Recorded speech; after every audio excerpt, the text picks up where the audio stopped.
Now we will see the laboratory diagnosis of leprosy. So in any laboratory diagnosis, we have to first collect the specimen. Here also we will first see the specimen collection. So total 6 samples are collected, out of which 5 samples are slit skin smear, while one sample is the nasal scraping, which is obtained by the mucosal scraper. Okay, so with the help of mucosal scraper, the nasal mucosa and the nasal septum is scraped and the nasal scraping is collected. That is one sample. Rest 5 samples are collected from the 5 sites for slit skin smear. So what are those 5 sites from which the slit skin smear is collected? So those 5 slit skin smears are collected from the forehead, from the cheek, from the chin, buttock, and the earlobe. These are the 5 sites from which the slit skin smear is collected. Now coming to the procedure. So procedure we have that the lesion is first cleaned with the spirit. So basically these slit skin smears are collected from the high from those hypopigmented skin lesions. Okay, so those hypopigmented skin lesions are first cleaned with spirit. Then then the margin of those skin lesions are incised by 5 mm. Okay, so 5 mm long incision is given at the edge of those skin lesions with a scalpel blade, and then the scalpel blade is rotated transversely so that the blade becomes perpendicular to the initial position, and then we reach to the tissue pulp. Okay, and by rotating the scalpel to 90 degree, the tissue pulp from below the epidermis is collected. Okay, so that is all about the specimen collection. Next we have is the smear microscopy. So tissue pulp is used to produce the smears on the slide, and as this Mycobacterium lepri is acid fast bacilli, that's why we use the Jaden stain for staining of the Mycobacterium lepri. And the normal Jaden stain is not used for staining of the Mycobacterium leprae. Rather we use modified Jaden stain, where the modification is instead of 20% we use 5% sulfuric acid. Okay, that is the modification here on staining the Mycobacterium lepri. Okay, next, after the staining the smear on the glass slides under microscopy, what do we see? The bacilli appear to be arranged in the cigars like bundles. Okay, which are bound by glia is nothing but a lipid. That lipid keeps on binding this bacilli. Suppose if these are bacilli, then these are the glia. So with this glia the bacilli are bound together, and this whole structure is then called as the globi. Okay, these bundles are called as globi, and when these globi are present inside the macrophages, it is called as the Virchow lepra cell or the foamy cell. This may be asked in MCQ. Okay, when the globi are present inside the macrophages will be called as the Virchow's lepra cells or the foamy cells. How will we identify the live bacilli on the smear? So the live bacilli will be uniformly stained, will have parallel ends, and will have rounded ends, while the dead bacilli will be less uniformly stained and will have a fragmented appearance. That is how we identify the live bacilli or the dead bacilli. Then some important points are there, like the bacteriological index, which is the total number of bacilli per oil immersion field, while the morphological index is the live bacilli out of the total bacilli, live or dead, in 100%. So during treatment what happens is that the morphological index decreases. Okay, but the bacteriological index remains constant. Why is this so?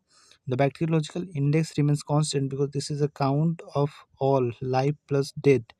Okay, so that's why it remains constant, because live will, once the live bacteria becomes dead, it will also be counted in the bacteriological index, so the number will remain constant. But the morphological index decreases. Why? Because it is the percentage of the live bacilli out of the total bacilli. So as the live bacilli decreases, the morphological index will also decrease. So this if the morphological index is decreasing, then it is indicator of good response to the treatment. Next we can do is the mouse foot pad cultivation. So in the foot, the lepra bacilli does not follow the Koch's postulates. Okay, they cannot be grown on the artificial culture media, hence they are cultivated on the foot pad of the mice at 20 degrees C, by keeping them at 20 degrees C for 9 months. So it takes about 9 months for bacilli in the foot pad of mice to get cultivated. Other than foot pad of mice, we can culture or cultivate the Mycobacterium leprae in the nine-banded armadillo animal. Okay, this is also an animal, and sometimes the name of these animals are asked. Next, what we can do is the antibody detection. So in antibody detection, the most commonly method is ELISA. Other than that, we can use the fluorescent leprosy antibody absorption test, which detects the antibody against the leprosy. This ELISA detects the IgM antibody, which is produced in the body against the PGL antigen of the Mycobacterium leprae. Those antibodies are detected by the ELISA method. Other than that, we can do the Lepromin test. So Lepromin test is asked as a short note as well of 5 marks in the university exams. So this separately becomes a very important question. If the lab diagnosis is asked, then you have to write the Lepromin test in a very short, but in short notes you have to write all these what I am going to tell in this video. So Lepromin test is an intradermal test that is which help in the classifying the lesion of the leprosy. What is the principle? The principle behind the lepromin test is the delayed hypersensitivity reaction to the leprosy antigen.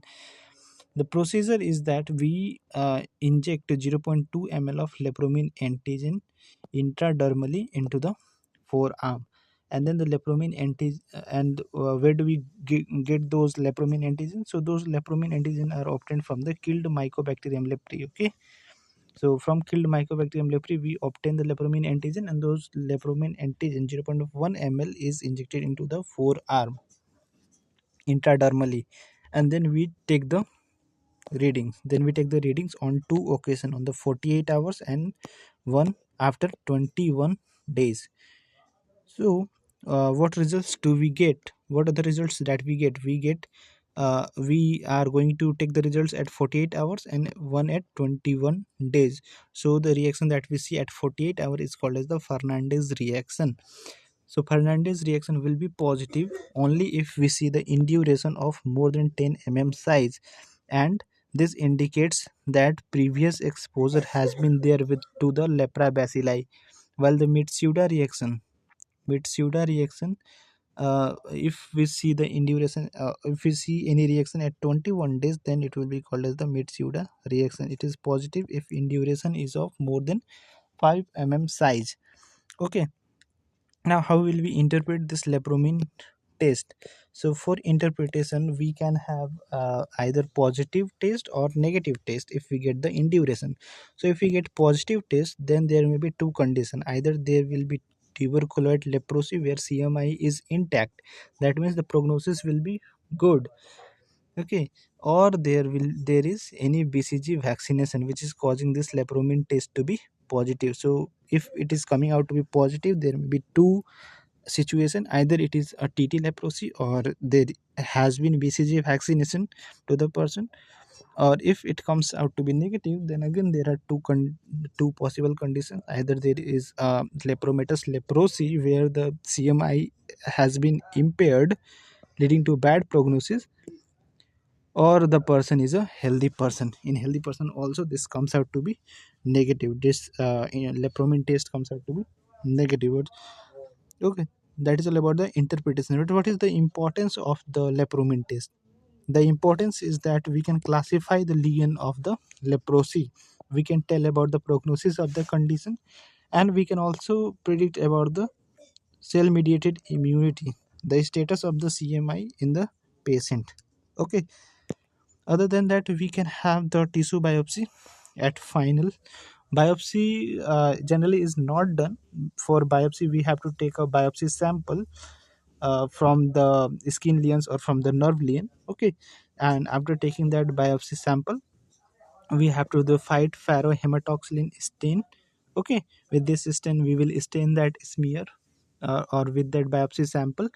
And by that biopsy, in that biopsy sample, after staining, we can see under microscope the features of the chronic granulomatous inflammation, like the epithelioid cells and the Langerhans cells, that indirectly may help in the diagnosis of the leprosy. But the most important points to diagnose the leprosy is those slit skin smears, and the antibody detection methods. Okay, those are the two most important methods, and lepromin can be used for classification of the disease, not for the diagnosis, but you have to write it in the lab diagnosis part if it is asked in the exams. So these are the 6 points under which we can diagnose the under which we can write the diagnosis of the leprosy in the exams.